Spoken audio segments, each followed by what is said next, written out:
Ay, sigues andando con esos trapos viejos. Solo me haces pasar vergüenza. Y Sandra llega al juzgado con el traje rasgado y el orgullo puesto a prueba. Y Mauricio se burla como si ya hubiera ganado. Pero en la sala, los documentos hablan más fuerte que su risa, cuentas vaciadas, mentiras y una doble vida que empieza a derrumbarse. Cuando la jueza toma el control, el intocable se queda sin máscara, y Sandra descubre que su caída fue solo el comienzo. Y justo cuando cree que todo terminó, una llamada inesperada cambia su destino para siempre. Hola, mis amigas. Aquí quien les habla es Alejandro. Ya me conocen, soy el narrador oficial de este canal, y les traigo una vez más una hermosísima historia que escribimos con mucho amor y cariño para ustedes, y espero que les guste mucho. Quiero mandarle un saludo a Paola, nuestra escritora, que nos está viendo desde México. También un saludo para nuestra amiga Mónica, que nos está siguiendo directamente desde Italia. Y otro saludo para nuestra amiga Isadora, que nos ve desde Colombia. Si tú también quieres recibir un saludo aquí en el canal, solo deja aquí abajo desde qué parte del mundo estás escuchando nuestras historias narradas. Será un gran placer mandarte un abrazo, ¿de acuerdo? No olvides suscribirte al canal, dejar tu like y también compartir esta historia con alguna amiga. Eso es muy importante para nosotros. Y ahora, disfruta esta hermosísima historia que escribimos con mucho amor y cariño para todas ustedes. Marido se ríe cuando su esposa embarazada llega al divorcio con el traje rasgado, pero ella lo hizo. El aire fresco de la mañana en Monterrey se colaba por las ventanas del departamento de 2 habitaciones en la colonia San Nicolás, donde Isandra Velázquez Ocampo se encontraba sentada en el borde de la cama contemplando el traje de maternidad azul marino que había conseguido en una tienda de segunda mano la semana anterior. Sus manos, delgadas pero fuertes por años de trabajo en computadora, acariciaban suavemente su vientre de 7 meses mientras trataba de controlar los nervios que le apretaban el estómago como un puño cerrado. A sus 32 años, Isandra conservaba una belleza serena que los últimos meses de estrés no habían logrado opacar completamente.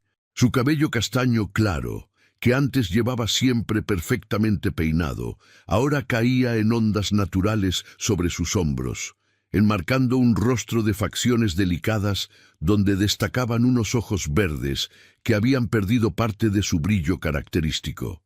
Las ojeras bajo sus párpados contaban la historia de noches en vela, trabajando como analista de datos freelance para diferentes empresas mientras intentaba mantener a flote las finanzas del hogar que su esposo había abandonado emocionalmente meses atrás. El departamento donde vivía reflejaba la situación económica precaria en la que se encontraba. Los muebles de la sala, que una vez fueron el orgullo de su pequeño hogar cuando se mudaron ahí hace 5 años, ahora mostraban signos evidentes de desgaste. El sofá de tela café tenía una mancha permanente en uno de los cojines, resultado de una copa de vino tinto que Mauricio derramó durante una de sus últimas visitas cuando llegó ebrio a medianoche. La mesa de centro de madera tenía rayones profundos, donde él había apoyado botellas sin usar posavasos, y la televisión de pantalla plana que tanto presumía ante sus amigos, ahora permanecía apagada la mayor parte del tiempo para ahorrar electricidad. Desde la cocina llegaba el aroma del café de olla que Isandra había preparado con canela, uno de los pocos placeres que se permitía cada mañana, a pesar de que el médico le había recomendado reducir el consumo de cafeína. La cocina integral, pequeña pero funcional, mostraba los intentos de Isandra por mantener el orden y la limpieza a pesar de las circunstancias. Los trastes estaban perfectamente acomodados en el escurridor, las superficies brillaban de limpias, y sobre el refrigerador se acumulaban facturas pendientes de pago que ella organizaba meticulosamente por fecha de vencimiento, como si el orden externo pudiera controlar el caos interno de su vida. El teléfono celular sobre la mesa de noche vibró con un mensaje de texto de Patricia Núñez Beltrán, su abogada, una mujer de 45 años que se había especializado en casos de violencia intrafamiliar después de vivir una situación similar en su juventud. Patricia tenía una reputación sólida en Monterrey por su dedicación a causas difíciles y su capacidad para obtener resultados favorables para mujeres en situaciones vulnerables. Su mensaje era directo y profesional. Buenos días, Isandra. Te confirmo que la audiencia está programada para las 10:30 a.m. en el juzgado familiar número 3. Llegaré 15 minutos antes para revisar los documentos finales. Todo va a salir bien. Confía en el proceso. Isandra leyó el mensaje 2 veces antes de dejarlo sobre la mesa y dirigirse al pequeño closet del dormitorio. Al abrir las puertas de madera blanca que crujían ligeramente en sus bisagras, se encontró con la realidad visual de cómo había cambiado su vida en los últimos meses. La mayor parte del espacio que antes ocupaba la ropa de Mauricio ahora estaba vacío, quedando solo algunas perchas metálicas que colgaban solitarias. Sus propias prendas se concentraban en una pequeña sección: 2 pantalones de maternidad, 3 blusas holgadas, el traje azul marino que usaría hoy y un vestido negro que guardaba para ocasiones especiales que ya no llegaban. Mientras se cambiaba lentamente, Isandra recordó la conversación telefónica que había tenido con Mauricio la noche anterior. Su voz había sonado distante y fría cuando la llamó desde su nuevo departamento en San Pedro Garza García, una zona exclusiva de Monterrey, donde ahora vivía con Fernanda Castillo, una modelo de 28 años que trabajaba para una agencia local y presumía constantemente en Instagram su nueva relación con un empresario exitoso. Mañana terminaremos con esto de una vez por todas, Isandra, había dicho Mauricio con un tono que ella conocía bien, esa mezcla de impaciencia y condescendencia que había perfeccionado durante los últimos años de matrimonio. Espero que no hagas drama innecesario. Los dos sabemos que esto es lo mejor. Yo no estoy preparado para ser padre, y tú... Bueno, tú siempre supiste que nuestro matrimonio tenía fecha de caducidad. La crueldad de esas palabras había golpeado a Isandra como una bofetada, pero había aprendido a no mostrar vulnerabilidad ante él. Durante los 8 años que llevaban casados, Mauricio Arredondo Patiño se había convertido gradualmente en una versión más dura y calculadora del hombre del que se enamoró cuando tenían 24 años. En aquel entonces, él trabajaba como ejecutivo junior en una empresa de seguros, y ella acababa de graduarse de la carrera de Administración de Empresas en el Tecnológico de Monterrey.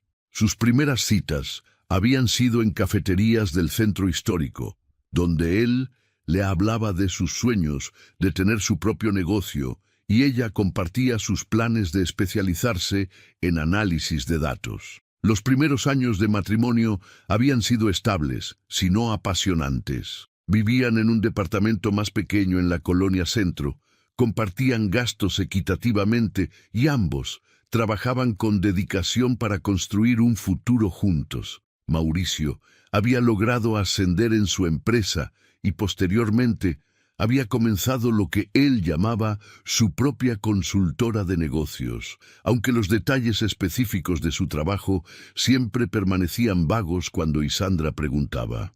Ella, por su parte, había desarrollado una carrera sólida como analista freelance, trabajando desde casa para diversas empresas que valoraban su precisión y dedicación. El cambio en Mauricio había sido gradual pero constante. Conforme sus ingresos supuestamente aumentaban, también crecía su obsesión por las apariencias y el estatus social. Comenzó a insistir en mudarse a un departamento más grande y costoso, a comprar ropa de marcas exclusivas, a frecuentar restaurantes caros donde podía hacer networking con otros empresarios. Isandra había aceptado estos cambios, pensando que eran parte natural del crecimiento profesional de su esposo, sin sospechar que detrás de esa fachada de éxito se ocultaba una realidad financiera mucho más frágil. La relación comenzó a deteriorarse cuando Mauricio empezó a cuestionar constantemente las contribuciones económicas de Isandra al hogar. A pesar de que ella trabajaba largas horas y mantenía un ingreso estable, él había comenzado a minimizar sus aportes, refiriéndose a su trabajo como trabajitos de computadora y sugiriendo que debería aspirar a algo más serio si realmente quería ser útil en el matrimonio.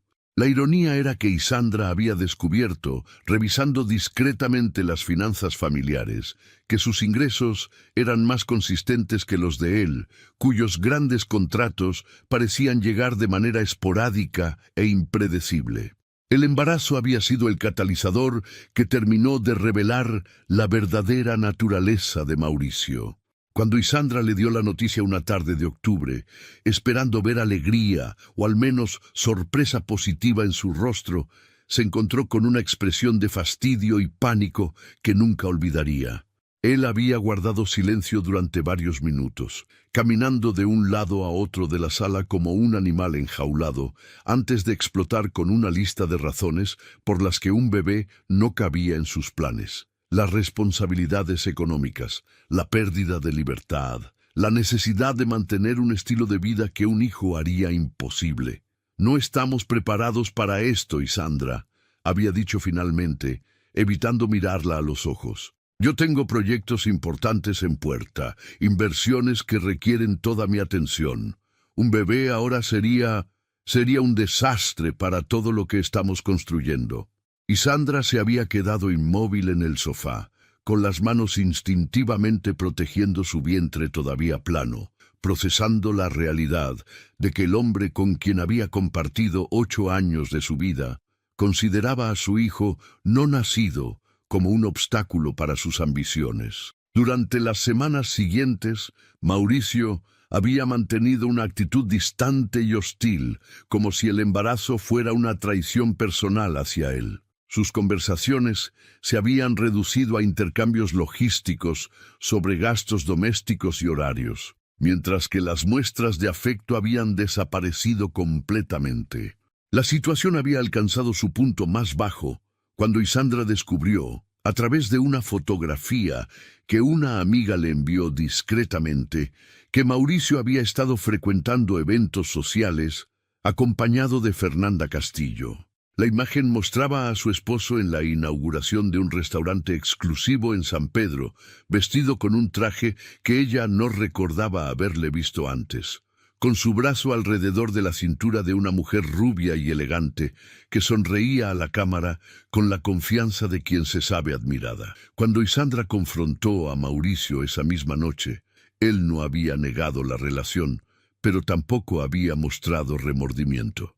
Con una frialdad que la había helado hasta los huesos, le había explicado que Fernanda representaba el tipo de mujer que él necesitaba en esta etapa de su vida. Joven, exitosa, sin complicaciones, como embarazos no planificados, y con conexiones sociales que podrían beneficiar sus negocios. La conversación había terminado con Mauricio empacando varias maletas y marchándose esa misma noche, no sin antes vaciar discretamente la cuenta de ahorros conjunta que habían construido durante años. Ahora, mientras se ajustaba el traje de maternidad frente al espejo del dormitorio, Isandra podía ver las marcas que estos meses de estrés habían dejado en su rostro. Sus mejillas habían perdido la redondez saludable que las caracterizaba, y su piel mostraba la palidez de quien pasa demasiadas horas encerrada, trabajando en proyectos que apenas alcanzaban para cubrir los gastos básicos. Sin embargo, había algo nuevo en su mirada, una determinación que no estaba ahí antes del embarazo y la separación. La adversidad había despertado en ella una fortaleza que no sabía que poseía. El trayecto hasta el juzgado familiar requería 2 transbordos en el sistema de transporte público de Monterrey. y Sandra había calculado que necesitaba salir con hora y media de anticipación para asegurar su llegada puntual, considerando los retrasos frecuentes y las multitudes matutinas. Mientras esperaba el primer autobús en la parada cerca de su departamento, observó el movimiento constante de la ciudad que despertaba. Trabajadores dirigiéndose a las maquiladoras, estudiantes con mochilas pesadas caminando hacia las escuelas, vendedores ambulantes preparando sus puestos con frutas frescas y periódicos del día. El primer autobús que tomó estaba abarrotado de pasajeros que viajaban de pie, sostenidos de los tubos metálicos del techo, mientras el vehículo se balanceaba por las calles con baches del centro de Monterrey. Y Sandra había conseguido un asiento cerca de la parte trasera, desde donde podía observar la diversidad de personas que compartían el transporte público.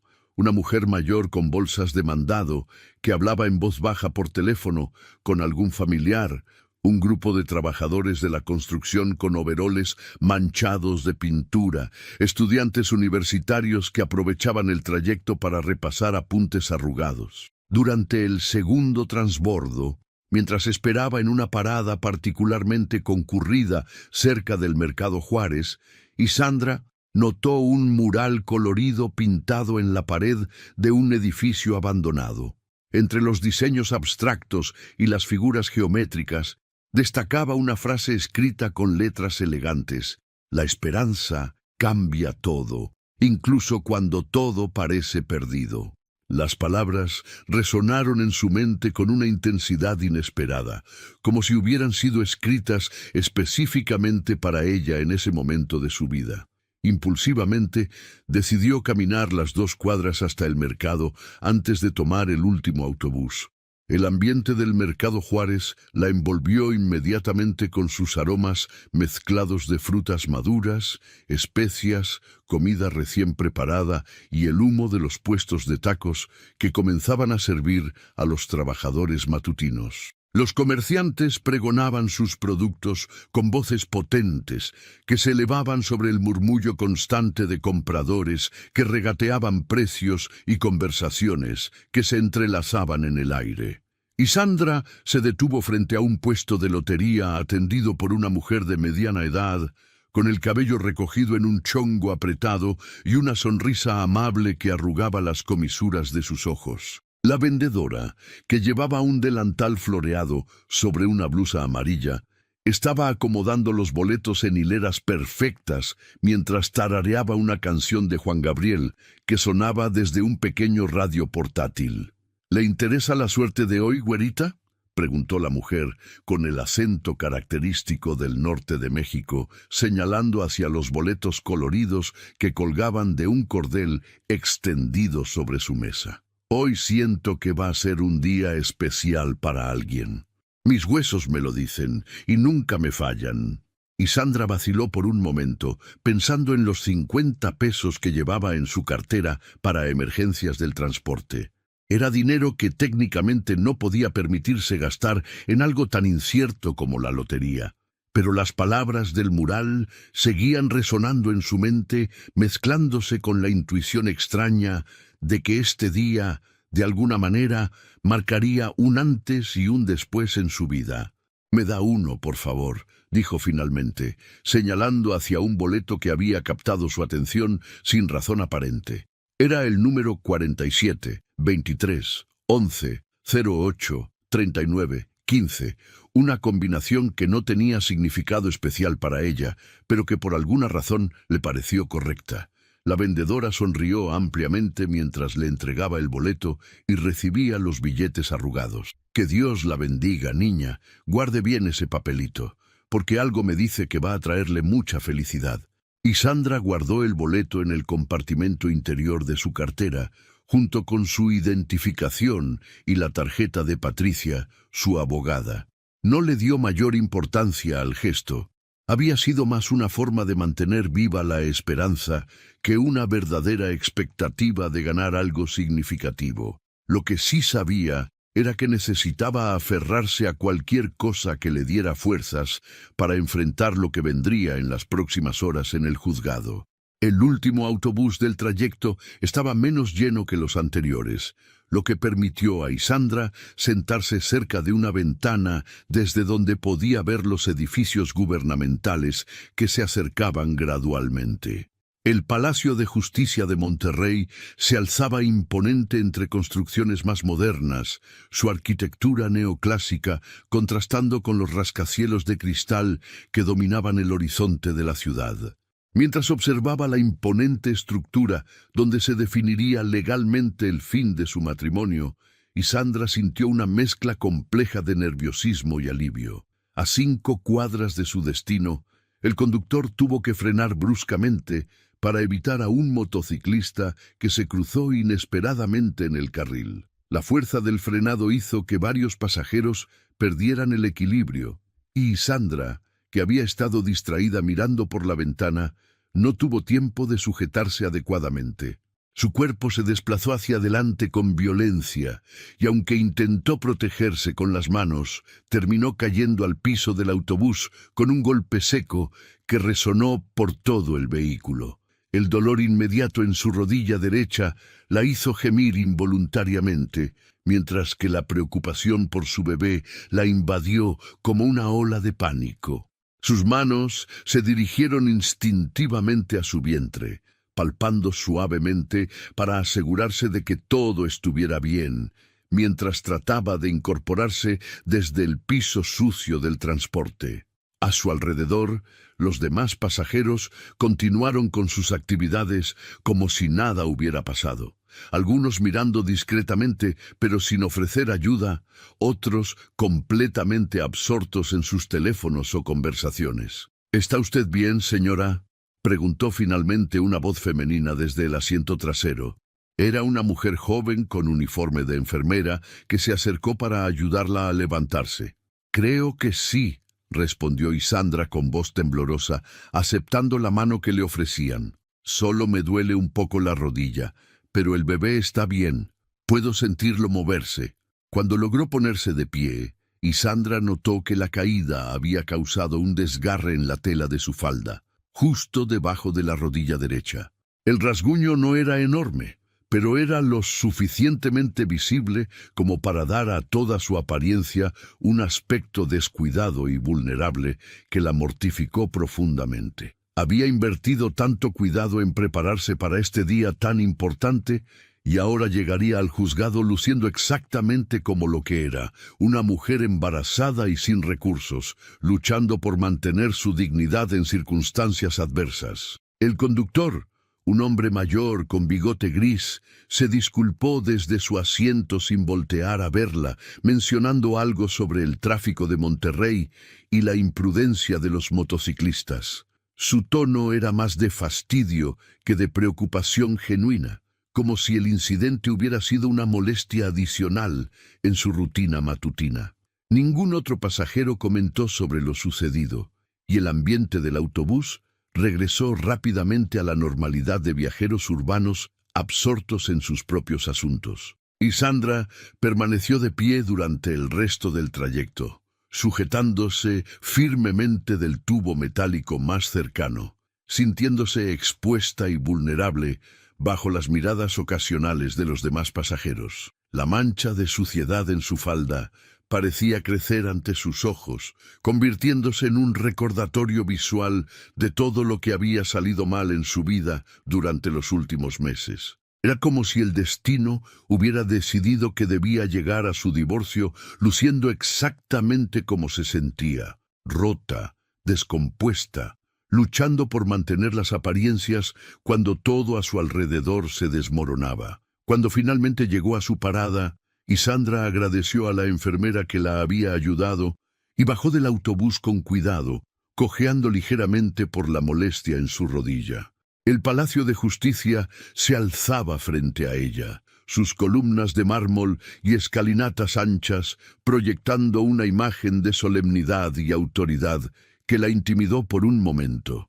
Grupos de abogados con trajes impecables subían y bajaban las escaleras, conversando en voz baja sobre casos y estrategias legales, mientras que familias enteras esperaban en los jardines laterales, algunas celebrando resoluciones favorables y otras consolándose mutuamente por decisiones adversas. Era exactamente en este lugar, pensó Isandra, mientras comenzaba a subir lentamente los escalones de mármol, donde se cerraría oficialmente el capítulo más importante de su vida adulta.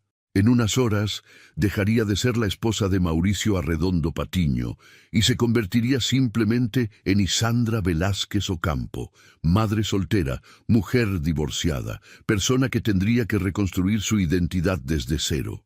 La perspectiva era tanto aterrorizante como liberadora, como saltar de un acantilado sin saber si había agua debajo o rocas afiladas esperándola. El vestíbulo principal del Palacio de Justicia de Monterrey se extendía ante Isandra como una catedral de mármol y cristal, con techos altos que amplificaban cada sonido hasta convertirlo en un eco solemne. Sus pasos resonaron contra el piso pulido mientras se dirigía hacia el directorio principal, buscando la sala donde se llevaría a cabo la audiencia de divorcio. El contraste entre la grandiosidad del edificio y su apariencia deteriorada la hizo sentirse aún más pequeña y fuera de lugar. Juzgado familiar número 3, tercer piso, murmuró para sí misma después de localizar la información en el gran tablero de bronce. Sus dedos temblaron ligeramente mientras presionaba el botón del elevador, consciente de que cada paso la acercaba más al encuentro que había estado temiendo durante semanas. La rodilla le punzaba con cada movimiento, un recordatorio constante del incidente en el autobús y de cómo parecía que hasta los elementos más básicos de su día conspirarían en su contra. El elevador se abrió con un suave campanillazo, revelando un espacio forrado en madera oscura con espejos que reflejaron su imagen desde múltiples ángulos. Isandra se vio a sí misma por primera vez desde la caída, el cabello ligeramente despeinado a pesar de sus intentos por arreglarlo, una pequeña mancha de tierra en la manga izquierda de su blusa que no había notado antes y el desgarre en la falda que parecía más prominente bajo la luz artificial del elevador. Sus ojos se veían cansados, con ojeras que ningún maquillaje podía disimular completamente después de meses de noches en vela preocupándose por su futuro. Tercer piso, anunció la voz mecánica del elevador mientras las puertas se abrían nuevamente. El pasillo que se extendía frente a ella era largo y bien iluminado, con puertas de madera maciza a ambos lados y placas de bronce que identificaban las diferentes salas de audiencia. El aroma del lugar era una mezcla peculiar de productos de limpieza industriales, papel viejo y el nerviosismo colectivo de cientos de personas que pasaban por allí diariamente enfrentando los momentos más difíciles de sus vidas. Mientras caminaba hacia la sala 3, Isandra notó que había varios grupos de personas esperando en los bancos de madera que flanqueaban el pasillo. Algunas familias conversaban en voz baja, otras permanecían en silencio absoluto, y había individuos solitarios que revisaban obsesivamente documentos legales o miraban fijamente sus teléfonos móviles. El ambiente general era de tensión contenida, como si todos estuvieran esperando noticias que podrían cambiar sus vidas para siempre. Al acercarse a la puerta de la sala 3, Isandra pudo ver a través del cristal esmerilado que ya había gente adentro. Su corazón se aceleró cuando reconoció la silueta inconfundible de Mauricio, incluso a través del vidrio opaco. Estaba de pie junto a una mesa, gesticulando animadamente mientras conversaba con lo que presumiblemente era su abogado. Sus movimientos eran los mismos de siempre, seguros, expansivos, como si estuviera dando una presentación en una sala de juntas corporativa en lugar de preparándose para disolver su matrimonio. Patricia Núñez Beltrán, la abogada de Isandra, apareció caminando por el pasillo en ese momento, cargando un maletín de cuero negro y varios folders manila llenos de documentos. Era una mujer de mediana edad, con el cabello corto y canoso peinado de manera profesional, vestida con un traje azul marino que irradiaba competencia y confianza. Sus ojos se iluminaron con preocupación genuina cuando vio el estado en que se encontraba su clienta. «¿Y Sandra, qué te pasó?», preguntó Patricia, acercándose rápidamente, bajando la voz para mantener la conversación privada en el pasillo público. «¿Te ves? ¿Estás bien? ¿El bebé está bien?» «Tuve un pequeño accidente en el autobús», explicó Isandra, tratando de mantener su voz estable. «Frenó bruscamente y me caí, pero el bebé está bien. Solo me lastimé un poco la rodilla y se me rasgó la falda. Sé que me veo terrible, pero...» «No te ves terrible», la interrumpió Patricia con firmeza, aunque sus ojos evaluaban rápidamente los daños visibles. «Te ves como una mujer embarazada que ha pasado por mucho y que está aquí para luchar por sus derechos. Eso es exactamente lo que eres, y no hay nada de qué avergonzarse». Patricia sacó un pañuelo de papel de su bolso y se lo ofreció a Isandra. «Límpiatelo un poco esa mancha de la manga, y no te preocupes por la falda. En cuanto entremos y te sientes, apenas se notará. Lo importante es que llegaste, que estás aquí y que vamos a hacer esto juntas». «¿Ya está él adentro?», preguntó Isandra, aunque ya conocía la respuesta por lo que había visto a través del cristal. «Sí, llegó hace unos 20 minutos con su abogado, Rodrigo Castellanos. Ya sabes cómo es Mauricio. Siempre tiene que hacer una entrada triunfal y establecer su territorio. Pero eso no significa nada, Isandra. Los juegos de poder no impresionan a la jueza Salgado Kruger. Ella se basa en hechos, documentos y evidencia». Patricia revisó su reloj y luego organizó los documentos en su maletín. «Tenemos unos 10 minutos antes de que comience oficialmente la audiencia. ¿Quieres que repasemos los puntos principales una vez más o te sientes preparada?» «Creo que estoy tan preparada como puedo estar», respondió Isandra, aunque su voz traicionaba la incertidumbre que sentía. Solo necesito recordar que esto no es sobre venganza o sobre ganar. Es sobre liberarme y asegurar el futuro de mi hija». «Exactamente», asintió Patricia. «Y recuerda también que Mauricio va a intentar intimidarte, va a tratar de hacerte sentir pequeña e insignificante. Es su táctica habitual. Pero tú tienes algo que él nunca ha tenido: dignidad real, no la versión superficial que él compra con ropa cara y poses arrogantes». Cuando finalmente entraron a la sala de audiencias, Isandra sintió que el aire se espesaba a su alrededor. La habitación era más pequeña de lo que había imaginado, con paneles de madera oscura en las paredes y una gran ventana que daba hacia el centro de Monterrey. La jueza aún no había llegado, pero su escritorio dominaba la parte frontal de la sala, flanqueado por la bandera mexicana y el escudo nacional. Mauricio estaba sentado en el lado izquierdo de la sala, y el sonido de la puerta al abrirse hizo que volteara hacia la entrada.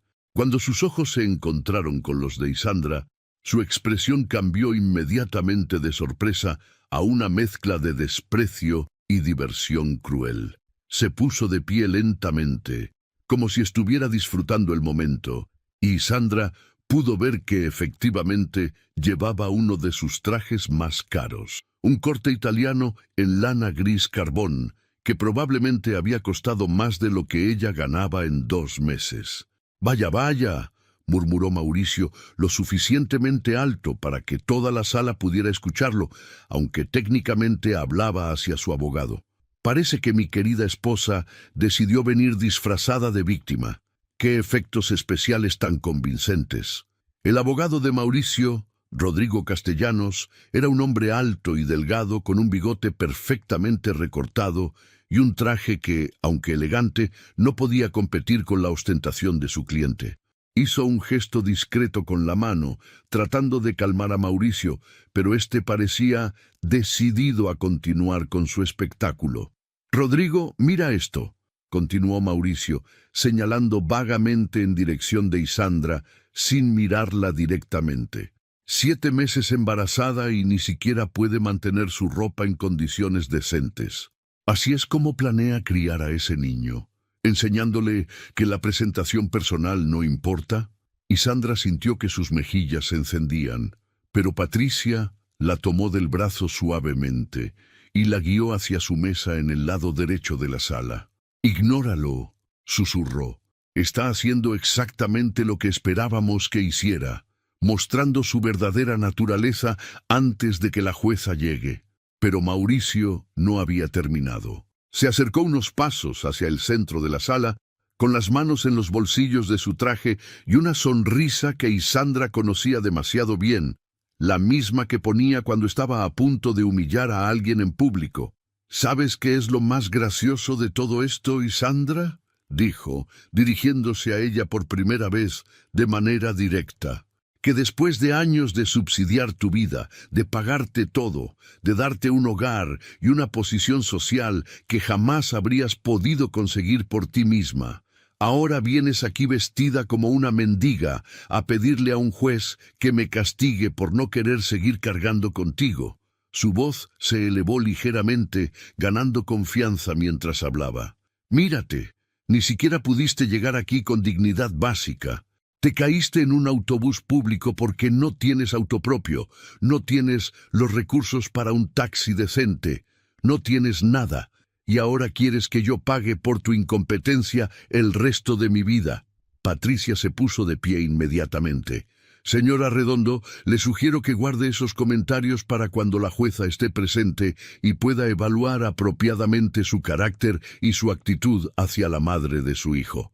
«¿Mi hijo?». Mauricio soltó una carcajada que resonó por toda la sala. «Patricia, por favor, ni siquiera sabemos si ese bebé es mío. Y Sandra ha estado tan desesperada por atención masculina últimamente que quién sabe con cuántos tipos se ha acostado». El silencio que siguió a esa declaración fue tan denso que parecía tener peso físico. Y Sandra sintió que el mundo se detenía a su alrededor. En todos los escenarios que había imaginado para este día, en todas las crueldades que había anticipado, nunca había considerado que Mauricio llegaría tan lejos como para cuestionar la paternidad de su hija. «Mauricio», dijo con voz temblorosa, poniéndose de pie lentamente, «acabas de cruzar una línea que ni siquiera sabía que existía. Ese bebé es tuyo, y tú lo sabes perfectamente. La única razón por la que dices eso es porque sabes que no tienes argumentos legales sólidos para...». «¿Argumentos legales?», la interrumpió Mauricio, dando unos pasos más hacia ella.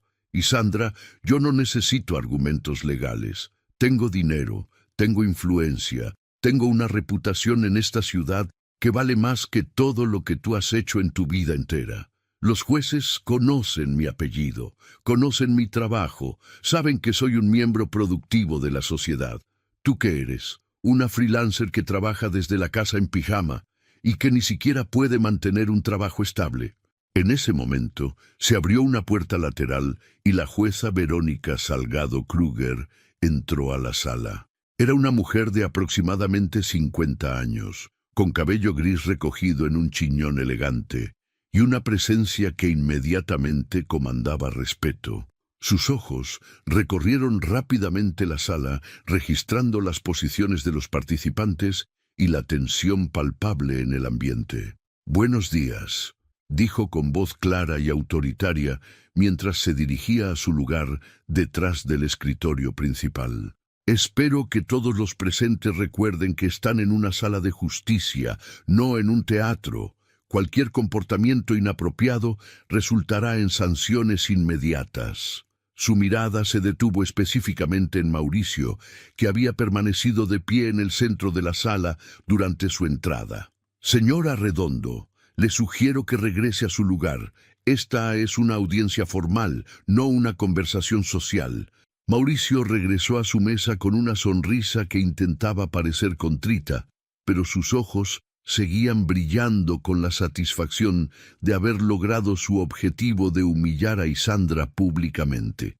Se sentó junto a su abogado y comenzó a susurrar algo que provocó una sonrisa cómplice en castellanos. La jueza Salgado Kruger organizó sus documentos y luego miró directamente a Isandra. «Señora Velázquez Ocampo, ¿se encuentra usted bien?». Noto que parece haber tenido algún tipo de incidente. Sí, su señoría, respondió Isandra, agradecida por la oportunidad de explicarse. Tuve una pequeña caída en el transporte público camino hacia aquí, pero me encuentro bien y mi bebé también. Me alegra escuchar eso, dijo la jueza con un tono que parecía genuinamente preocupado. Embarazo de 7 meses, según veo en los documentos. ¿Ha recibido atención médica prenatal adecuada? Sí, su señoría. He mantenido todas mis citas médicas y tanto mi médico como yo estamos satisfechos con el progreso del embarazo. Mauricio no pudo resistir la oportunidad. Su señoría, si me permite, dijo, poniéndose de pie nuevamente sin esperar autorización. Creo que es importante señalar que mi esposa ha estado viviendo en condiciones precarias desde que decidió abandonar nuestro hogar. Como puede ver por su apariencia hoy, no está exactamente en la mejor situación para cuidar de sí misma, mucho menos de un recién nacido. La jueza Salgado Kruger lo miró con una expresión que se había vuelto considerablemente menos amigable. Señora Redondo, no recuerdo haberle dado permiso para hablar. Además, su comentario sobre la apariencia de la señora Velázquez es inapropiado y sugiere una actitud que no favorece su caso. Le advierto que modere su comportamiento. Pero en lugar de mostrar contrición, Mauricio parecía energizarse con la reprimenda. Su señoría, con todo respeto, creo que estamos aquí precisamente para evaluar la situación de manera realista. Y Sandra no puede ni siquiera llegar a una audiencia legal sin... Hizo un gesto vago hacia ella, sin lucir como si hubiera dormido en la calle. Patricia se puso de pie inmediatamente. Objeción, su señoría. El señor Arredondo está haciendo declaraciones despectivas que no tienen relevancia legal y que... ¿No tienen relevancia? Mauricio se volteó hacia Patricia con una sonrisa que se estaba volviendo más cruel por momentos. Patricia, la relevancia es obvia. ¿Cómo puede alguien que no puede mantener su propia apariencia pretender tener la custodia de un bebé? ¿Cómo puede alguien que claramente no tiene los recursos básicos para... ¡Suficiente! La voz de la jueza cortó el aire como un látigo. Señora Redondo, se siente inmediatamente o lo haré remover de esta sala. Su comportamiento es completamente inaceptable e inapropiado para estos procedimientos. Pero algo extraño había sucedido. En lugar de intimidarse, Mauricio comenzó a reírse. No era una risa nerviosa o disculpante, era una carcajada genuina, profunda, como si hubiera escuchado el chiste más gracioso del mundo. ¿Se está riendo?, preguntó la jueza, claramente sorprendida por la audacia de la respuesta. Lo siento, su señoría, dijo Mauricio, aunque seguía sonriendo ampliamente. Pero esto es simplemente, es demasiado perfecto. ¿Así es como Isandra planea conseguir simpatía? Llegando aquí vestida como una víctima de desastre natural y esperando que todos sintamos lástima por ella. Se volteó hacia Isandra y su voz adquirió un tono de burla que era aún más hiriente que su ira anterior. ¿Así llegas a pedir justicia, Isandra? Ni siquiera puedes cuidar tu ropa. ¿Cómo pretendes convencer a alguien de que puedes cuidar a un bebé cuando no puedes cuidarte ni a ti misma? La sala quedó en silencio absoluto. Incluso el abogado de Mauricio parecía haber palidecido ante la escalación del comportamiento de su cliente. Patricia tenía la boca ligeramente abierta, como si no pudiera creer lo que estaba presenciando. Y Sandra sintió que algo se rompía dentro de ella. No era su corazón. Eso ya había sido destrozado meses atrás, cuando Mauricio le dijo que no quería a su bebé. Era algo más profundo. La última fibra de esperanza de que tal vez, en algún lugar del hombre con quien se había casado, quedaba un vestigio de decencia humana. La jueza Verónica Salgado Kruger se levantó lentamente de su asiento. Sus 20 años de experiencia en el sistema judicial mexicano nunca la habían preparado para presenciar semejante despliegue de crueldad descarada en su sala. Su rostro había adquirido una expresión pétrea que los abogados que la conocían reconocían como el preludio de una tormenta judicial. «Señora Redondo», dijo con una voz que había descendido varios grados en temperatura, «en mis 2 décadas presidiendo este tribunal, he visto casos de violencia doméstica, abandono infantil, fraude matrimonial y toda clase de comportamiento deplorable, pero raramente he presenciado tal despliegue de sadismo emocional ejecutado con tanta satisfacción». Oh, Mauricio, sin embargo, parecía ajeno a la gravedad de la situación. Su sonrisa persistía, y había una luz en sus ojos que bordeaba lo maniático. «Su señoría, yo simplemente estoy siendo honesto sobre la realidad de la situación. Mire a Isandra, realmente mírela. ¿Es esta la imagen de una mujer capaz de criar a un niño?» Isandra sintió que cada palabra era como una bofetada física. Sus manos se apretaron inconscientemente sobre su vientre abultado, protegiendo instintivamente a su bebé de las palabras venenosas de su padre. El traje de maternidad rasgado se sentía como una marca de vergüenza, una prueba visible de su fragilidad en el momento en que más necesitaba proyectar fortaleza. Patricia Núñez Beltrán había visto suficiente. Se puso de pie con una elegancia controlada que contrastaba dramáticamente con la brutalidad emocional que acababa de presenciar. «Su señoría, solicito que se haga constar en el expediente el comportamiento del señor Arredondo como evidencia adicional de maltrato psicológico. Lo que acabamos de presenciar no es un arrebato de estrés, es un patrón sistemático de humillación deliberada». «Oh, por favor». Mauricio se volvió hacia Patricia con desprecio evidente. «No dramatices la situación, Patricia. Isandra siempre fue dramática, siempre exagerando todo, haciendo montañas de granitos de arena. ¿Maltrato psicológico? Yo le di un techo, comida, una vida decente durante años. Si eso es maltrato, entonces la mitad de los matrimonios en México son abusivos». La jueza Salgado Kruger tomó nota meticulosamente. «Continúe, señora Redondo. Está siendo muy instructivo». «¿Instructivo?» Mauricio se rió nuevamente. «Su señoría, la instrucción aquí es simple. Isandra nunca contribuyó realmente a nuestro matrimonio. Trabajaba desde casa, si es que se puede llamar trabajo a lo que hacía. Algunas consultas de análisis aquí y allá ganando centavos. Yo era quien pagaba la renta, quien compraba la comida, quien mantenía nuestras apariencias sociales». Patricia sintió un pulso de indignación.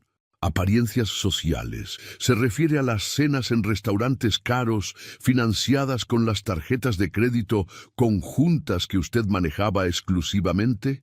¿Se refiere a los trajes italianos como el que lleva puesto, comprados con dinero que Isandra ganaba con sus consultorias mientras yo construía una carrera real?» la interrumpió Mauricio. «Mientras yo establecía conexiones profesionales importantes, mientras yo me aseguraba de que tuviéramos un futuro sólido. Isandra se contentaba con quedarse en casa, jugando a ser profesional independiente». Isandra finalmente levantó la vista. Sus ojos estaban rojos, pero había algo más allí ahora, una chispa de algo que no había mostrado hasta ese momento. «Mauricio», dijo suavemente, «mis consultorias pagaron el 70% de nuestros gastos durante los últimos 3 años». Mauricio se volvió hacia ella con una expresión de sorpresa genuina, como si se hubiera olvidado de que ella podía hablar. «¿Perdón? Tengo todos los registros bancarios», continuó Isandra, su voz ganando fuerza gradualmente. «Todas las transferencias, todos los depósitos. Mientras tú te gastabas el dinero en...» Se detuvo, mirando hacia la mesa donde estaba sentado el abogado de Mauricio. «¿En qué, Isandra?» La sonrisa de Mauricio se había vuelto desafiante. «¿En qué me gastaba el dinero? ¿En mantener nuestra casa? ¿En asegurarme de que tuviéramos una vida decente?» Patricia intervino rápidamente. «Su señoría, tenemos documentación completa de los gastos del señor Arredondo durante los últimos 2 años. Restaurantes, ropa, viajes y...» Hizo una pausa significativa. una considerable cantidad gastada en regalos para una tercera persona. El silencio que siguió fue ensordecedor. El abogado de Mauricio, licenciado Roberto Medina Varga, finalmente se aclaró la garganta. Su señoría, mi cliente tiene derecho a gastar su dinero como considere apropiado. ¿Su dinero? Patricia abrió una carpeta de documentos. ¿Se refiere al dinero depositado desde las cuentas de consultoría de la señora Velázquez? ¿O se refiere al dinero de las tarjetas de crédito conjuntas que él vació sistemáticamente sin el conocimiento o consentimiento de su esposa? Mauricio se puso de pie bruscamente. Eso es mentira. Y Sandra sabía perfectamente cómo manejaba nuestras finanzas. Nunca se quejó, nunca dijo nada. Si había algún problema, ¿por qué no habló en su momento? Porque me dijiste que si yo cuestionaba tus decisiones financieras, era porque no confiaba en ti, respondió Isandra con una voz que había adquirido una claridad dolorosa. Porque cada vez que intenté hablar de dinero, me dijiste que yo no entendía el panorama completo de nuestras necesidades financieras. Porque no lo entendías, explotó Mauricio. Nunca entendiste que mantener cierto estatus social requiere inversión.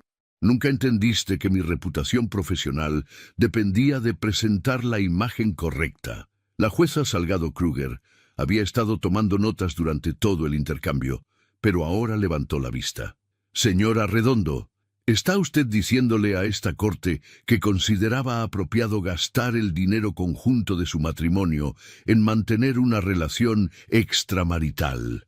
Roberto Medina Varga se puso de pie inmediatamente. Su señoría, mi cliente no ha admitido ninguna relación extramarital. No, dijo la jueza secamente, pero tampoco la ha negado, y su reacción a la mención de regalos para una tercera persona ha sido reveladora. Mauricio se había puesto visiblemente pálido, pero su arrogancia parecía funcionar como un escudo contra la realidad de la situación. Su señoría, mis relaciones personales no son relevantes para este procedimiento de divorcio. Estamos aquí para discutir la custodia y la división de bienes, no para psicoanalizarme.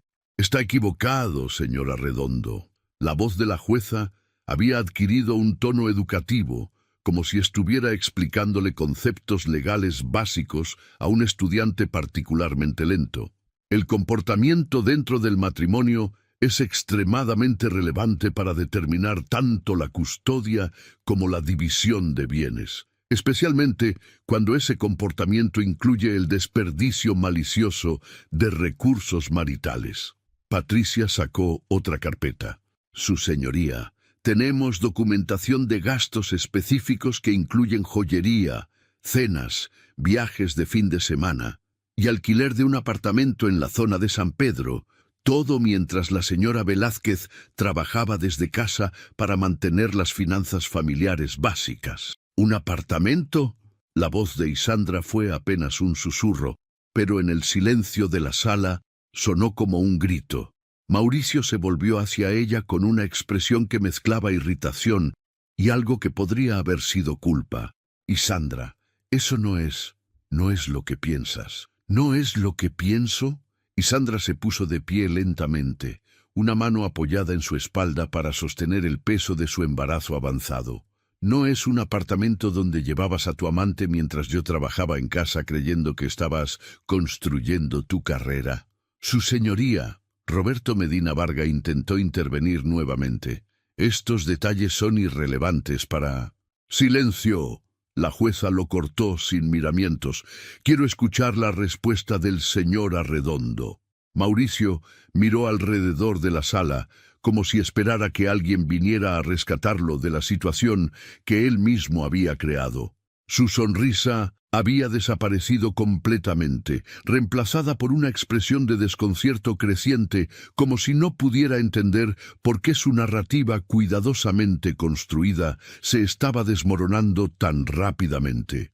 «El apartamento», dijo finalmente, «era para reuniones de negocios, un lugar donde podía concentrarme en proyectos importantes sin las distracciones de la casa». ¿Distracciones?, preguntó Isandra, y había algo en su voz que hizo que todos en la sala se inclinaran ligeramente hacia adelante. Me refería a mí como una distracción. Isandra, no pongas palabras en mi boca. No necesito poner palabras en tu boca, Mauricio. Las has estado diciendo durante años. Cada vez que necesitabas trabajar tarde, cada vez que tenías una reunión urgente, los fines de semana, cada vez que me decías que no podía acompañarte a eventos de trabajo porque necesitabas concentrarte en hacer networking. Patricia observaba el intercambio con la satisfacción de un abogado que ve cómo su oponente se destruye a sí mismo. Su señoría, la señora Velázquez, está describiendo un patrón de aislamiento deliberado, otra forma común de abuso psicológico. «No, no hay ningún abuso», gritó Mauricio, y su compostura finalmente se resquebrajó completamente. «Isandra está exagerando todo. Siempre fue demasiado sensible, demasiado emocional. No puede distinguir entre protección y control». ¿Protección? La jueza había dejado de tomar notas y ahora lo observaba con la atención completa. «Explique eso, señora Redondo».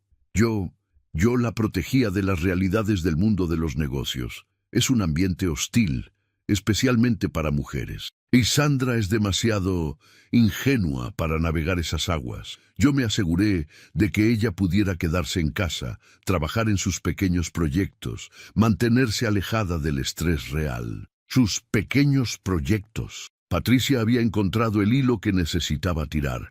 Se refiere a las consultorías de análisis de datos que generaron aproximadamente 180,000 pesos mensuales durante el año pasado.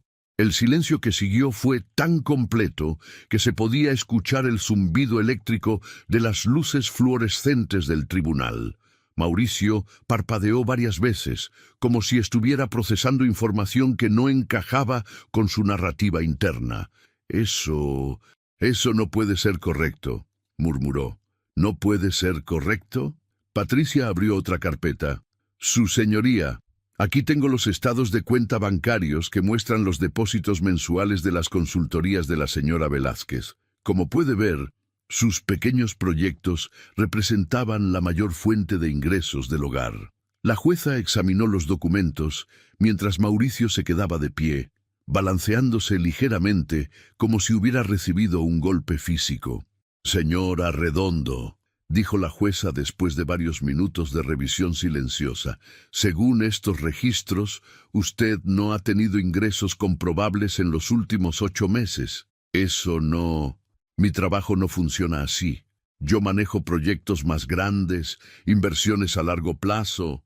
«¿Proyectos que no generan ingresos documentados?», preguntó la jueza. Roberto Medina Varga finalmente intervino. «Su señoría, mi cliente trabaja en consultoría estratégica y ese tipo de trabajo a menudo incluye periodos de desarrollo de proyecto sin ingresos inmediatos. Durante 8 meses, la jueza miró por encima de sus anteojos, mientras su esposa embarazada mantenía financieramente el hogar. Y Sandra se había vuelto a sentar, pero no porque estuviera débil. Por primera vez en meses se sentía como si estuviera respirando aire limpio. Cada documento que Patricia presentaba, cada pregunta que la jueza hacía, estaba validando experiencias que Mauricio había gastado años minimizando y negando.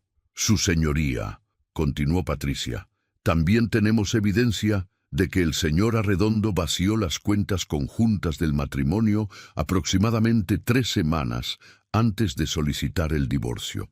«Yo no vacié nada». La voz de Mauricio había subido una octava.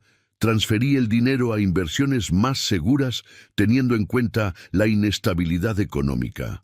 «¿A una cuenta personal a su nombre exclusivo?»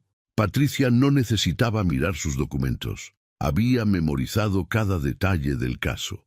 «Es una cuenta de inversión temporal que su esposa no puede accesar, porque las inversiones requieren conocimiento especializado, que usted considera que ella no posee, a pesar de que su trabajo es literalmente análisis financiero». Mauricio abrió la boca, la cerró y luego la volvió a abrir sin producir sonido alguno.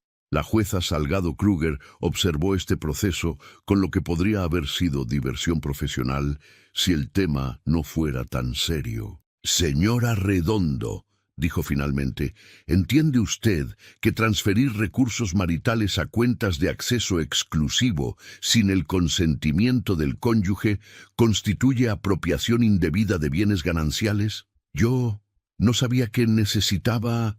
Pensé que como esposo tenía derecho a... ¿Derecho a qué, exactamente? El silencio se extendió por el tribunal como una marea densa. Mauricio permaneció de pie, con la boca entreabierta, mientras su cerebro trabajaba frenéticamente para encontrar una respuesta que no sonara como una admisión de culpabilidad. La jueza Salgado Kruger esperó con la paciencia de alguien que había visto este mismo desmoronamiento masculino cientos de veces en su carrera. «Derecho a proteger los intereses de la familia», balbuceó finalmente Mauricio, pero las palabras sonaron huecas incluso para él mismo. «Proteger». La jueza se quitó los anteojos y los limpió lentamente. Considera que dejar a su esposa embarazada, sin acceso a fondos familiares, es protección. Ella no entiende de inversiones complejas, pero sí entiende lo suficiente para mantener económicamente su hogar durante 8 meses, mientras usted no generaba ingresos, interrumpió Patricia. Su señoría, me gustaría presentar también estos extractos de tarjetas de crédito. Los documentos pasaron de mano en mano. Mauricio observó el proceso con horror creciente, como si estuviera viendo su vida diseccionada bajo un microscopio. «Interesante», murmuró la jueza después de revisar las páginas. «Señora Redondo, ¿puede explicar estos gastos de 3,000 pesos en el restaurante Palazzo di Pietro el 14 de octubre? Esa fue una cena de negocios con la señorita Fernanda Martínez Cano. Porque aquí veo que también pagó usted su taxi de regreso a la Colonia del Valle y posteriormente, el 16 de octubre, un brazalete de Tiffany por valor de 8,000 pesos. La cara de Mauricio pasó de blanco a rojo en cuestión de segundos. No veo cómo mis gastos personales se vuelven relevantes cuando esos gastos personales representan más dinero del que su esposa ha gastado en ropa de maternidad en todo el embarazo. La voz de la jueza había adquirido un filo helado. De hecho, según estos registros, usted gastó 15,000 pesos en restaurantes y regalos para una tercera persona, mientras su esposa compraba su comida en el mercado de abastos para ahorrar dinero. Y Sandra se tocó inconscientemente el vientre. Recordaba perfectamente esas semanas de octubre, cuando empezó a sentir las primeras patadas del bebé y Mauricio llegaba tarde a casa oliendo a perfume que ella no reconocía. Había empezado a hacer las compras en el mercado porque los precios del supermercado se habían vuelto imposibles de sostener, y cuando le mencionó esto a Mauricio, él había respondido que era bueno que aprendiera a ser más económica. «Su señoría», intervino Roberto Medina Vargas, sudando visiblemente ahora, «mi cliente reconoce que pudo haber tomado decisiones financieras cuestionables. Pero eso no constituye base legal para... ¿Cuestionables?». Patricia se puso de pie. «Abandono económico, infidelidad documentada y apropiación indebida de bienes conyugales no son decisiones cuestionables. Son causales de divorcio necesario». «Oh, yo nunca abandoné a Isandra», gritó Mauricio de repente, perdiendo por completo la compostura. «Todo lo que hice fue por el bien de nuestra familia. Ella no entiende las presiones que enfrento, las responsabilidades que cargo». «¿Qué responsabilidades?», preguntó la jueza con voz neutra. «Mantener nuestro estatus social, asegurar conexiones importantes, esas cenas, esas reuniones, todo eso era para construir un futuro mejor para nosotros. Un futuro mejor que no incluía al bebé que ella está esperando», observó Patricia. Mauricio se quedó callado de golpe, como si hubiera sido abofeteado. En su arrebato, había olvidado momentáneamente que había solicitado el divorcio específicamente para evitar la paternidad. La jueza volvió a ponerse los anteojos. Señora Redondo, es cierto que le dijo a su esposa, y cito textualmente del testimonio, no pienso cargar con un hijo que no planeé y una mujer que se volvió una carga económica. El silencio que siguió fue ensordecedor, y Sandra recordó esa noche con claridad dolorosa. Había estado preparando la cena cuando las náuseas la obligaron a sentarse, y Mauricio había llegado a casa de mal humor porque había tenido que cancelar una salida con Fernanda. Cuando ella mencionó que había sentido al bebé moverse por primera vez, él había explotado con esas palabras exactas. Yo estaba bajo mucha presión, murmuró Mauricio. ¿Es cierto que lo dijo?, insistió la jueza. Sí, pero también es cierto que cuando su esposa le informó sobre las complicaciones en su embarazo que requerían reposo, usted le respondió que tendría que arreglárselas sola porque no iba a ser su enfermero. Mauricio miró desesperadamente a su abogado, quien estaba revisando frenéticamente sus papeles como si esperara encontrar allí una salida mágica. Su señoría, intentó Roberto. Entiendo que estas declaraciones suenan severas fuera de contexto. ¿Qué contexto justifica decirle a una mujer embarazada con complicaciones médicas que se las arregle sola? No hubo respuesta. La jueza organizó los documentos frente a ella. Señora Velázquez, ¿desea usted agregar algo antes de que proceda con la resolución? Y Sandra se puso de pie lentamente. Durante todos esos meses de humillación, había fantaseado con este momento.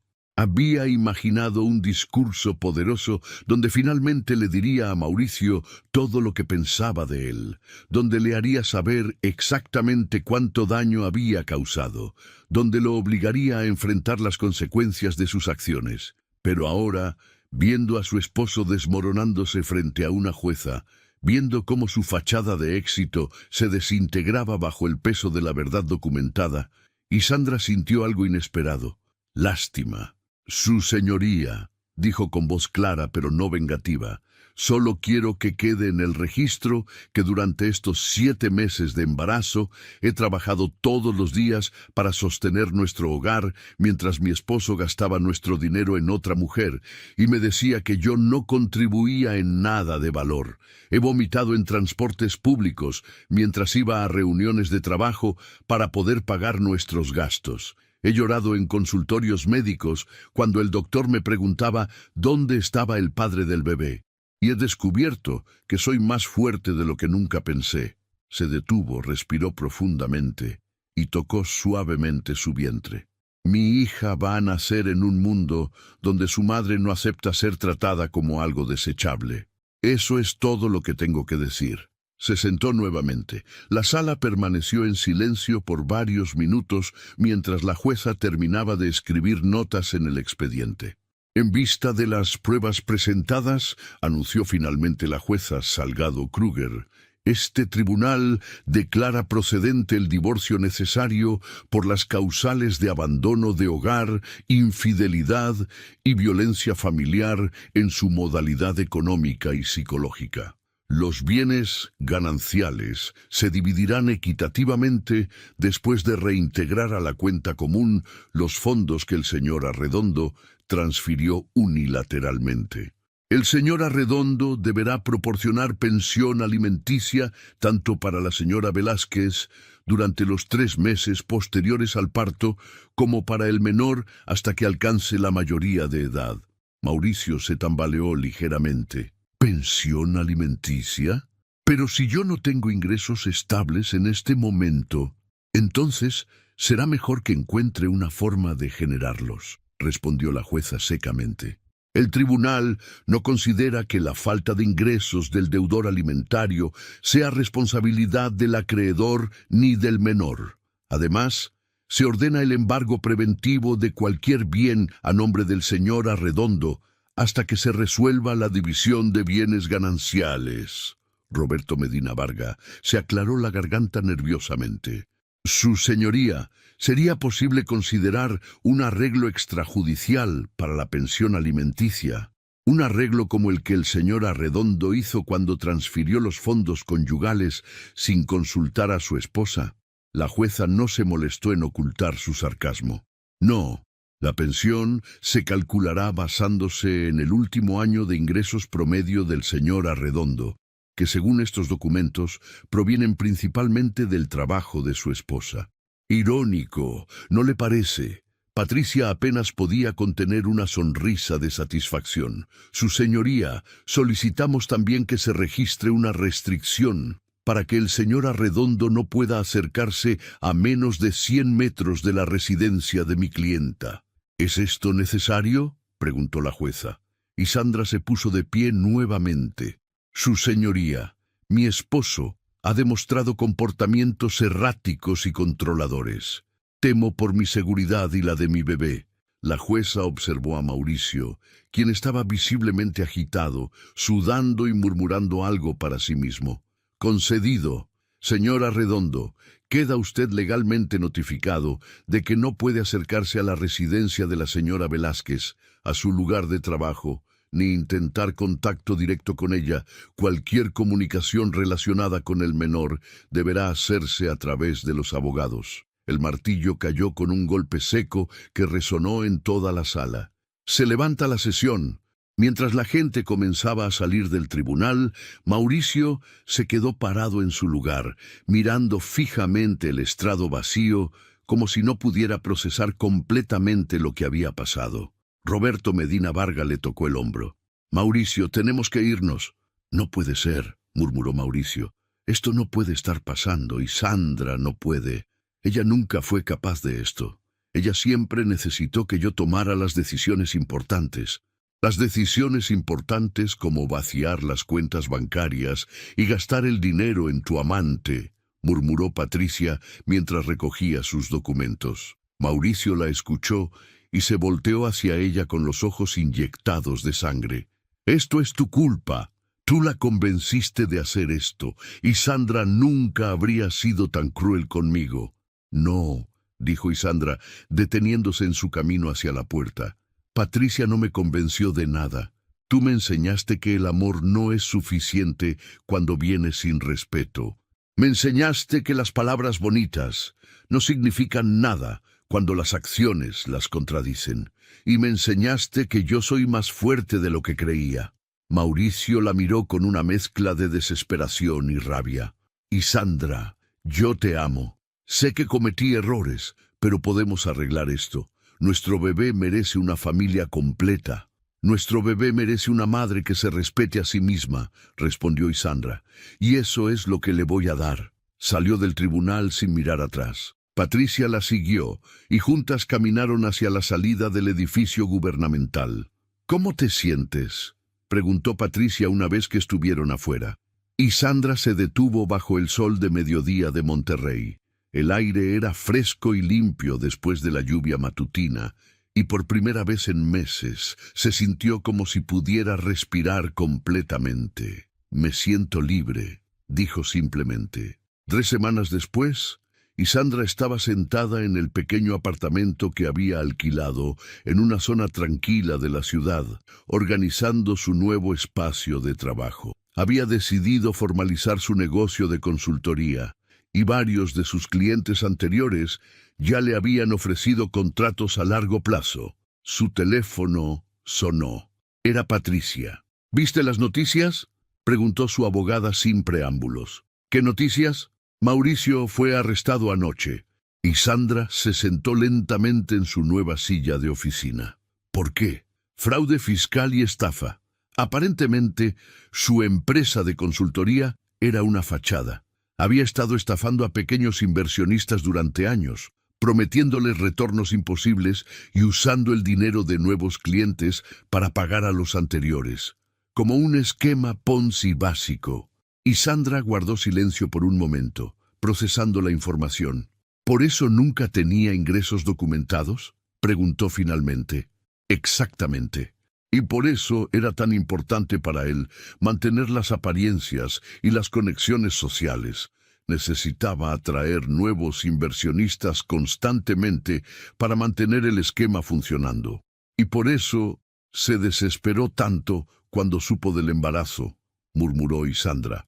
Un bebé significaba gastos adicionales que no podía sostener, y una esposa embarazada significaba menos flexibilidad para mantener su fachada social. Probablemente. Y hay más. Fernanda Martínez Cano también está siendo investigada. Aparentemente, ella sabía del esquema y ayudaba a atraer víctimas a través de sus conexiones sociales. Y Sandra se tocó el vientre, donde el bebé se movía activamente como si estuviera celebrando la noticia. ¿Esto afecta el divorcio o la pensión alimenticia? El divorcio ya está finalizado, así que no hay problema ahí. En cuanto a la pensión, será más complicado, pero los bienes que no sean producto directo del fraude pueden ser embargados. La justicia encontrará una forma.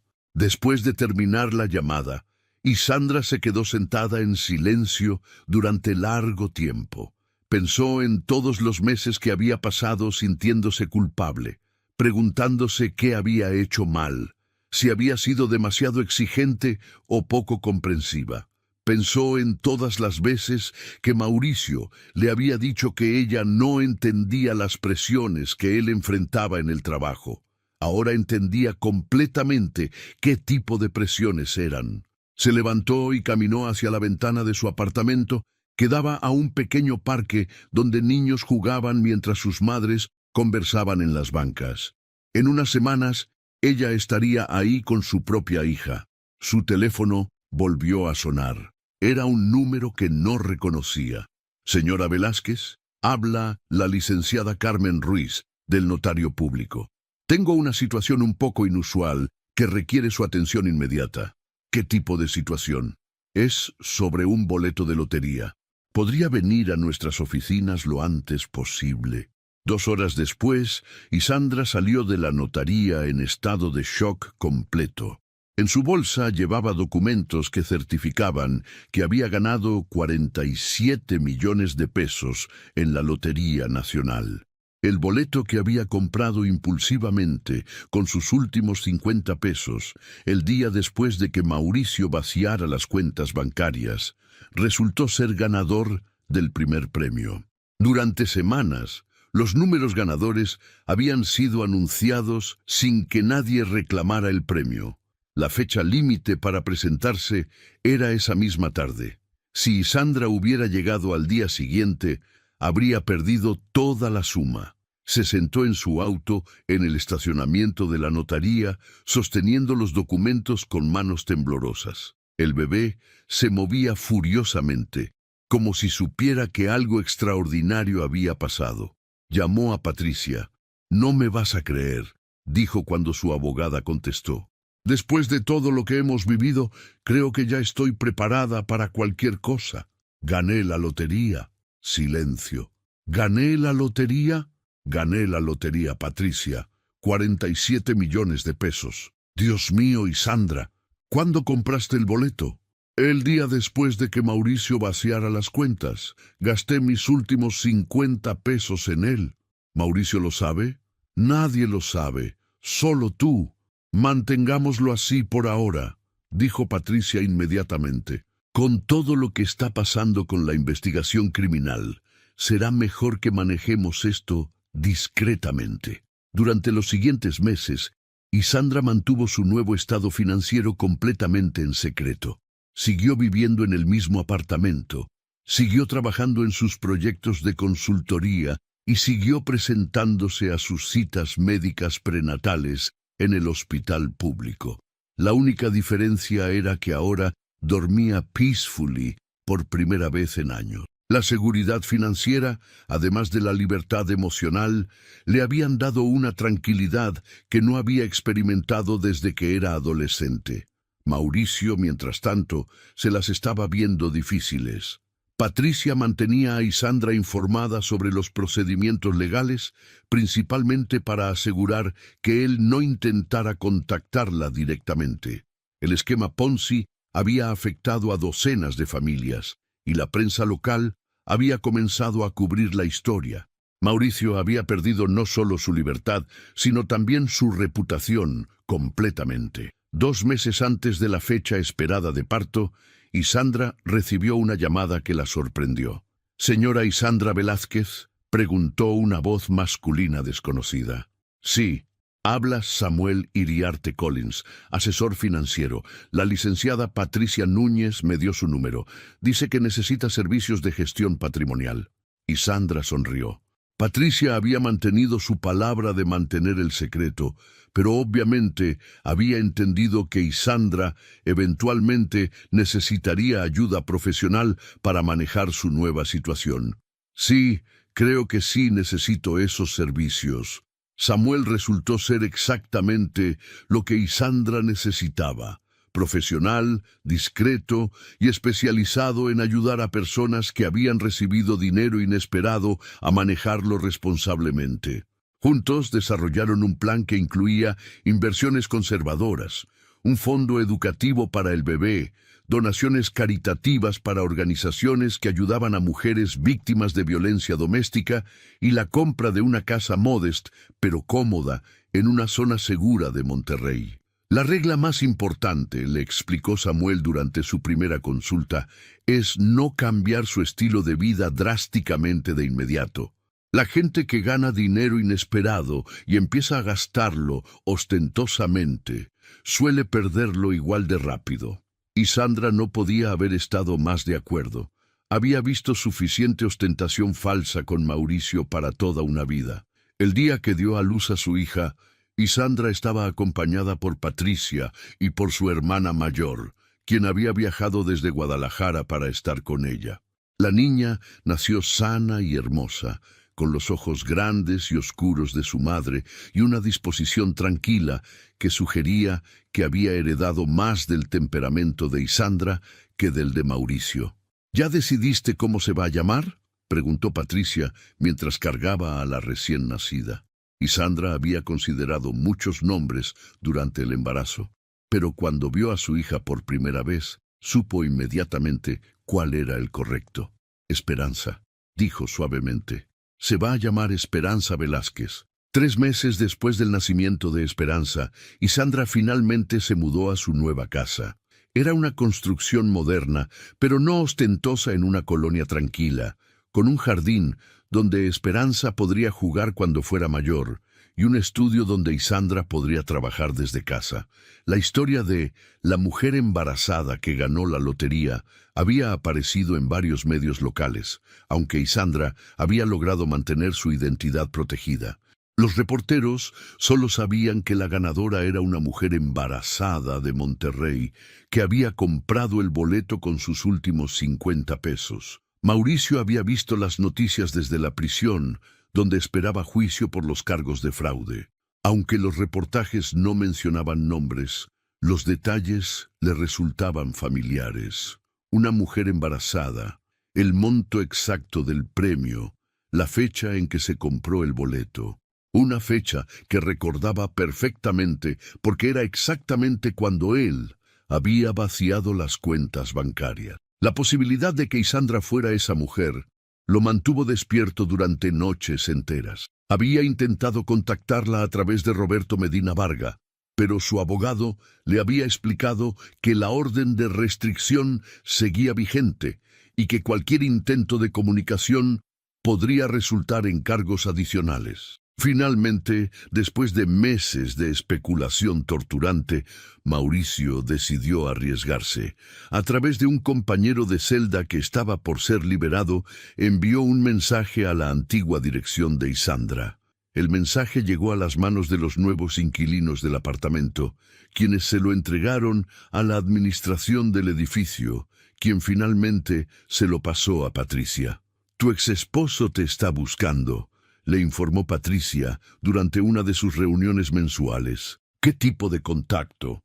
«Un mensaje a través de terceros. No hay evidencia directa de que haya violado la orden de restricción, pero obviamente está intentando comunicarse contigo». Isandra estaba alimentando a Esperanza mientras hablaban. La bebé había crecido notablemente en sus primeras semanas de vida y había desarrollado la costumbre de sonreír cuando escuchaba voces familiares. «¿Qué dice el mensaje?». Patricia sacó una hoja de papel de su portafolio. «Quiere saber si eres tú quien ganó la lotería. Dice que si es así, él tiene derecho a saberlo, porque el boleto se compró con dinero matrimonial. Y Sandra no pudo evitar reírse. Dinero matrimonial. ¿Los 50 pesos que me quedaron después de que él vaciara las cuentas? Técnicamente, dijo Patricia con una sonrisa, esos 50 pesos eran efectivamente dinero ganancial. Por supuesto, el premio de lotería obtenido después del divorcio es completamente tuyo. ¿Él lo sabe? Su abogado probablemente se lo ha explicado, pero Mauricio parece estar en una etapa de negación bastante severa. Según mis contactos en el sistema penitenciario, ha estado diciéndoles a otros internos que su esposa le robó millones de pesos. Y Sandra sostuvo a Esperanza contra su pecho y miró por la ventana de su nueva casa. El jardín estaba floreciendo con los primeros colores de la primavera y podía ver a niños del vecindario jugando en la calle. ¿Qué piensas hacer?, preguntó Patricia. Nada, respondió Isandra después de un momento. No voy a responder, no voy a confirmar ni negar nada, y no voy a permitir que él altere mi paz mental nunca más. ¿Y si sigue insistiendo? Entonces será problema suyo, no mío. 6 meses después, Mauricio fue sentenciado a 8 años de prisión por fraude y estafa agravada. La noticia apareció en la sección de economía de los periódicos locales, junto con detalles sobre las víctimas de su esquema Ponzi y el monto total del dinero robado. Y Sandra leyó el artículo mientras desayunaba en su jardín, con Esperanza dormida en su carriola junto a ella. Sintió una mezcla compleja de emociones, alivio de que finalmente hubiera enfrentado consecuencias por sus acciones, tristeza por las familias que había estafado y una extraña forma de liberación final. Esa tarde recibió una llamada de Patricia. ¿Ya viste la noticia? Sí. ¿Cómo te sientes? Y Sandra miró a su hija, que había despertado y estaba mirando las hojas del árbol que se movían con el viento. Me siento como si un capítulo muy largo de mi vida finalmente hubiera terminado, dijo, y como si el siguiente capítulo fuera completamente mío para escribir. 2 años después, Isandra se encontró de vuelta en el mismo juzgado familiar donde había obtenido su divorcio. Esta vez no estaba ahí como demandante ni como demandada, sino como testigo experta en un caso de violencia económica. Una joven llamada María Elena había contactado a Patricia después de leer sobre el caso de Isandra en un artículo de revista que había sido publicado meses antes. Su historia era tristemente similar. Un esposo controlador que manejaba todas las finanzas mientras ella trabajaba sin remuneración en el negocio familiar, gastos ocultos en otra mujer y amenazas de dejarla sin nada si intentaba irse. Y Sandra había aceptado testificar sobre su experiencia, tanto para ayudar a María Elena como para continuar su trabajo con organizaciones que apoyaban a mujeres en situaciones de abuso. Cuando entró al tribunal ese día, llevaba un traje elegante pero profesional, cargaba a Esperanza en sus brazos y caminaba con la confianza tranquila de alguien que había aprendido a valorar su propia fuerza. El caso de María Elena se resolvió exitosamente, con su esposo obligado a dividir equitativamente los bienes del negocio y proporcionar pensión alimenticia para ella y sus 2 hijos. Mientras salían del tribunal, María Elena se acercó a Isandra. «Gracias», le dijo simplemente. «Tu historia me dio el valor para pelear por mi propia justicia». Isandra sonrió y ajustó a Esperanza en sus brazos. Todas tenemos esa fuerza dentro de nosotras. A veces solo necesitamos que alguien nos recuerde que está ahí. Mientras caminaban hacia el estacionamiento, Isandra vio una figura familiar observándolas desde la distancia. Mauricio estaba parado al otro lado de la calle, obviamente recién liberado de la prisión, vestido con ropa que había visto mejores días, y con la expresión demacrada de alguien que había perdido peso y confianza. Sus ojos se encontraron por un momento. Mauricio levantó la mano como si fuera a llamarla, pero entonces vio a la niña en sus brazos, vio el traje que ella llevaba, vio la forma en que caminaba con propósito y dignidad, y su mano cayó lentamente. Y Sandra no cambió su expresión ni alteró su paso. Simplemente siguió caminando hacia su auto, con su hija en brazos y su futuro frente a ella. Mauricio se quedó parado en la acera, observando cómo la mujer que una vez había humillado en ese mismo lugar, ahora se alejaba con todo lo que él había perdido: respeto, propósito y la promesa de días mejores. En el auto, Esperanza comenzó a balbucear alegremente, señalando las nubes que pasaban por el cielo. Y Sandra sonrió, encendió el motor y condujo hacia casa, hacia la vida que había construido con sus propias manos y que nadie podría quitarle jamás. El círculo se había cerrado completamente. En el mismo lugar donde una vez había llegado rota y humillada, ahora se iba entera y triunfante, no por el dinero que había ganado, sino por la mujer en la que se había convertido en el proceso. La justicia, descubrió, no siempre llega de la forma que esperamos, pero cuando llega, es perfecta.